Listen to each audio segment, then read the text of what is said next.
March বলেন আর ফেব্রুয়ারির পরে বলেন, ফেব্রুয়ারির মাঝামাঝি বলেন, আমরা সাধারণ খেটে খাওয়া মানুষ যারা আছি, সাধারণ জনগণ, ওদের কপালে কিছুই ঘটবে না, বুঝতে পেরেছেন?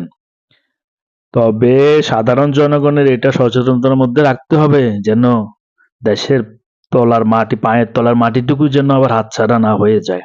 কারণ এখন ধর্ম ব্যবসা করতে, ধর্ম দিয়ে মানুষকে ধোঁকা দিতে না পেরে এখন, হ্যাঁ, কোন ইহুদি, নাসারা, খ্রিস্টান বলেন, এতদিন যাদের বিরুদ্ধে গুণগান করছে ওদের লগে গোপনে মিটিং টিটিং চালায় যাচ্ছে। তার মানে এদের হাতে পড়লে স্বাধীনতা শেষ।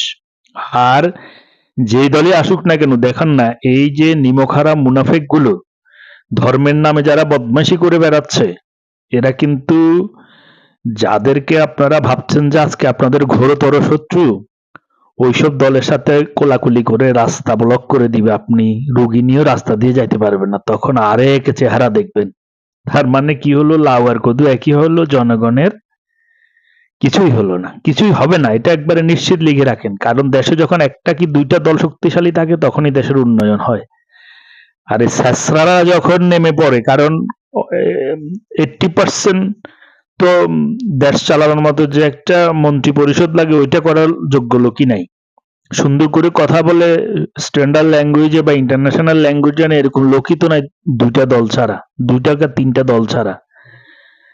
তো কি বলবেন? তাই বলছিলাম কি, আমরা এত আনন্দিত হয়ে কোনো লাভ নেই। সরকারি আগামী যেই দলে আসে সেই দল ভালো হলেও কিন্তু ভালো থাকতে দিবে না। কারণ যারা বিরোধী দলে যাবে তারা পরাজিত, এখনকার পরাজিত শক্তি যেটাকে ভাবছেন ওইটা সহ নিয়ে আবার রাস্তা পোড়াও, জালো আন্দোলন, কুকুরুত হুয়াক্কা হুয়া করে আমরা